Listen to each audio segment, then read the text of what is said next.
Oi, gente, tudo bem? Na semana passada, eu passei para vocês aqui alguns exercícios de going to, né? E fiquei de corrigir hoje com vocês. Vocês estão bem? Como é que estamos? Estamos todos de boa? Todo mundo lembra o que é o going to? Eu espero que sim. Se não lembrar, vou fazer uma leve recapitulação aqui, tá? Going to, futuro imediato ou então futuro planejado. Coisas que eu me organizo para que aconteçam. Nossa, gaguejei aqui. Para que aconteçam, tá?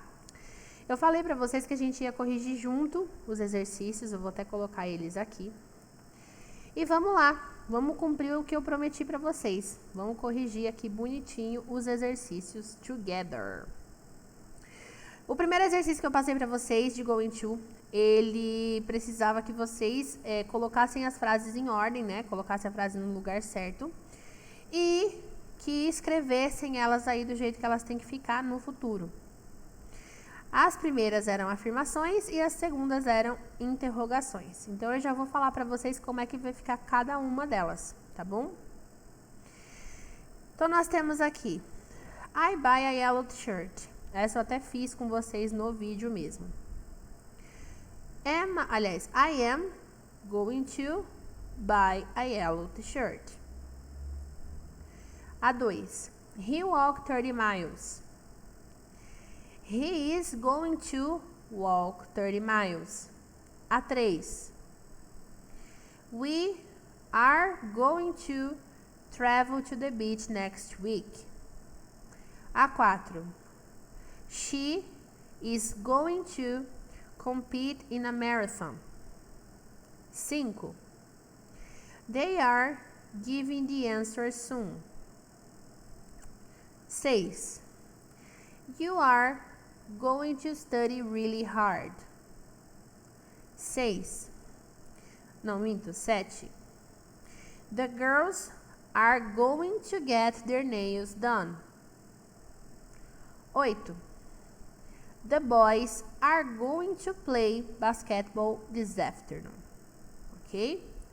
Então, já corrijam aí, coloquem do jeitinho certo. Se tiver feito certinho, bem. Se tiver feito errado, conserta pra mim, tá bom? Vamos ver agora as interrogativas. I sell this shirt. Am I going to sell this shirt?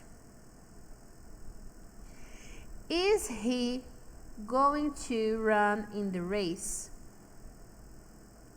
Is Mark going to tell her? Is Janice going to take part in the show?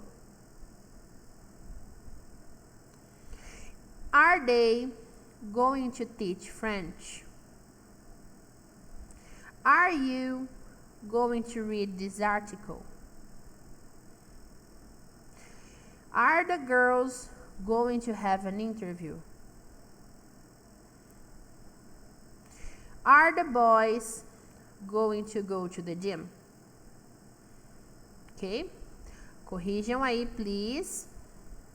O que tiver de erradinho. Espero que todo mundo tenha acertado, tá? A próxima era para vocês fazerem aqui frases negativas, tá? Aqui a gente falou que era para falar o que eles não iam fazer. Eu até dei o exemplo da moça. Então, aqui vai ficar meio que na questão do subjetivo, tá? Eu vou falar algumas opções aqui para vocês. Se você tiver feito diferente, não tem problema, desde que a estrutura da frase esteja correta. Então, a menina, ela tá aqui fazendo compras. Então, eu vou falar que ela não vai fazer isso aqui. She isn't going to go shopping. O menino que está estudando, acho que é Calvin o nome dele, né? He isn't going to study. Ali nós temos uma casa, só tem a casa ali. E aí eu vou fazer uma frase aleatória sobre a casa, tá? I am not going to live in that house. Da Flor. She is not going to buy flowers. O menino no telefone. He is not going to talk on the phone. E do jogo de basquete, they are not going to win the game. Só para constar, da casa para frente as frases elas são subjetivas, tá? Então se você fez uma frase diferente das que eu falei aqui, das que eu dei de exemplo, tá tudo bem. O que importa para mim? Que a sua frase ela tenha coerência e que ela esteja com a ortografia correta. Então se você fez a estrutura da frase certinha, sujeito, verbo to be, not, going to e verbo, para mim tá bom, certo? Então agora vamos começar a fazer os exercícios dessa aula, tá? Aqui vocês vão colocar essas frases aqui no immediate future tense, que seria o going to, não é nada de diferente do que vocês viram na semana passada.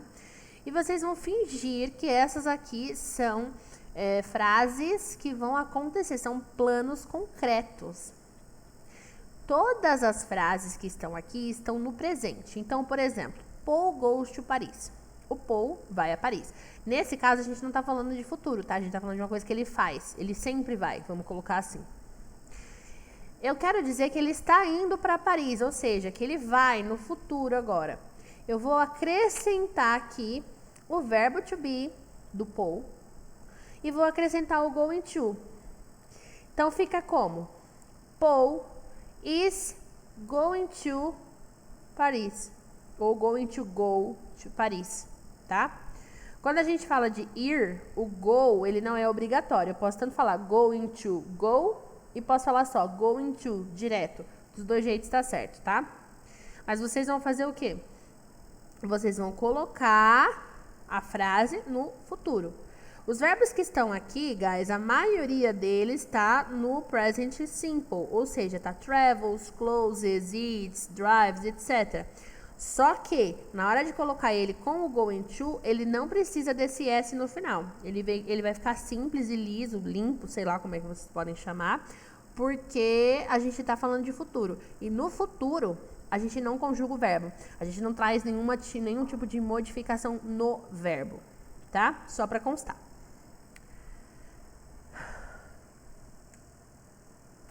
Aqui teria um vídeo, mas furada. E esse aqui, agora, é o nosso novo tópico, tá? Só para constar o que seria.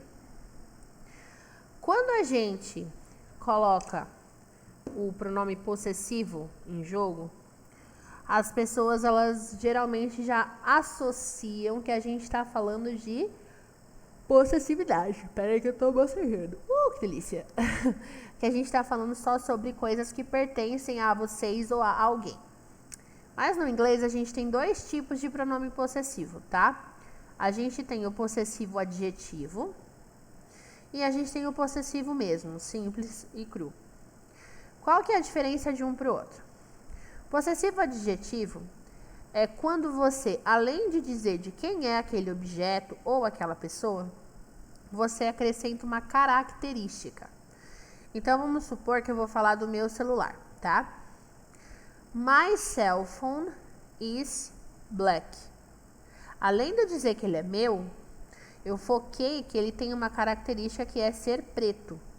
Então, my cell phone is black. É isto.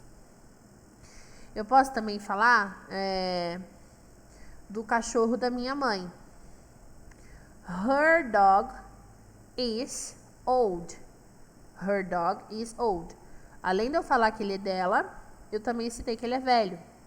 Quando você usa esse possessivo adjetivo, você foca muito mais na característica daquela pessoa ou daquele objeto do que no dono propriamente dito, tá? Por outro lado, quando a gente trabalha o possessivo realmente, aqui a gente está usando o foco no dono do objeto e não em uma característica.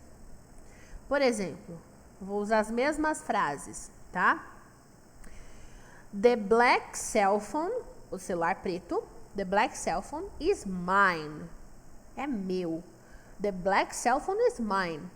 Eu estou mijando no poste. Eu estou dizendo que aquilo ali é meu. Eu tô falando que aquele celular especificamente me pertence. O foco da minha frase aqui agora é falar que é meu, não que ele é preto. Ele poderia ser preto, poderia ser rosa, prata, branco, vermelho, amarelo, poderia ser várias cores. Só que aqui o que importa pra mim não é se ele é colorido, e sim se ele é meu ou de quem quer que seja, de qualquer outra pessoa. A frase do cachorro da minha mãe mesmo também, ó. The old dog, o cachorro velho, is hers, é dela. Quando vocês usam o possessive pronoun mesmo, você tá sempre marcando o território. Seja para você, seja para outra pessoa. Então, tem sempre que saber a diferença de um e de outro para entender quando que você vai usar um, em que situação você usa um e em que situação você usa o outro, tá? Uma dica gramatical para vocês também saberem identificar qual dos dois vocês encaixam é que os possessive adjectives, os adjetivos, a gente geralmente usa no começo e no meio das frases. Então, se está no começo ou está no meio da frase, muito provavelmente você vai precisar de um possessivo adjetivo, porque depois que você falar sobre o seu objeto, você vai automaticamente acrescentar mais informação sobre ele. Quando você quer apenas determinar de quem é aquele objeto ou aquela coisa, ou pessoa, ou o que seja, aí você vai colocar sempre no fim da frase. Os possessive pronouns, eles na sua grande maioria, ficam no fim de uma frase. Tem exceção, obviamente, porém, é muito difícil você encontrar uma frase, ou você montar essa frase, em que o seu possessive pronoun precise ficar no meio, tá? Então, é sempre não, mas é na maioria das vezes isso que eu falei pra vocês. Você tem ali o possessive pronoun e você tem o possessive adjective. Um fica começo e meio de frase e o outro fica em fim de frase. Tanto que aqui na tabela que vocês estão vendo, tem inclusive isso. My book e depois this book is mine, certo? Para mostrar também a diferença de localização. Muito bem. Como em qualquer tipo de situação, em qualquer tipo de pronome, a gente tem aqui, gente, o sujeito e qual é o pronome que corresponde a esse sujeito.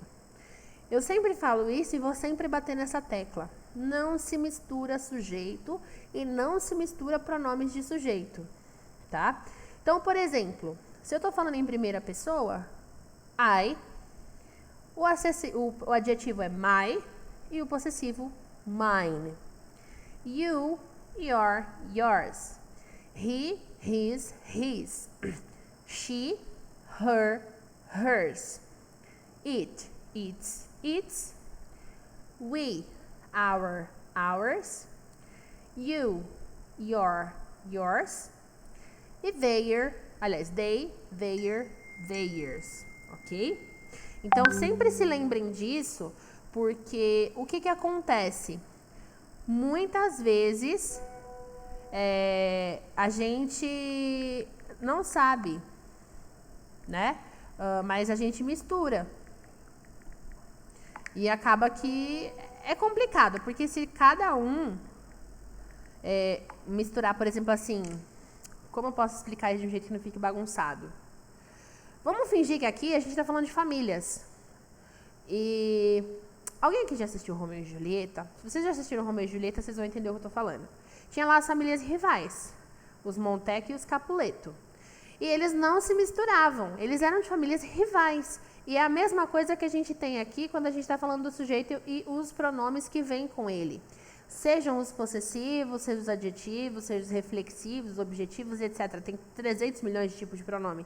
Eles nunca se misturam entre eles. Se o I é dono do my e do mine, ele só serve para a primeira pessoa. Se o you é dono do your e do yours, ele também só serve para a primeira pessoa, para a segunda pessoa, tá? Então a gente não mistura.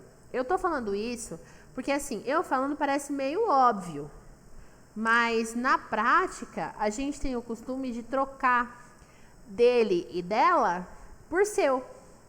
Então, assim, vamos supor que a gente estivesse criando uma frase. Ah, seu pai era...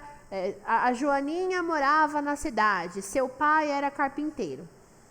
Na hora de você passar isso para o inglês, a gente fica com esse seu embutido na cabeça. E aí eu estou falando da Joaninha. Joaninha lives in the city. Your father is a carpenter. Eu coloquei o your, seu pai. Só que quando eu falo your, eu tô falando de segunda pessoa. Tô falando como se o seu pai, a pessoa que tá me escutando agora, você que está assistindo essa aula, seu pai é o carpinteiro. E não o pai da Joaninha, pelo que eu falei aqui.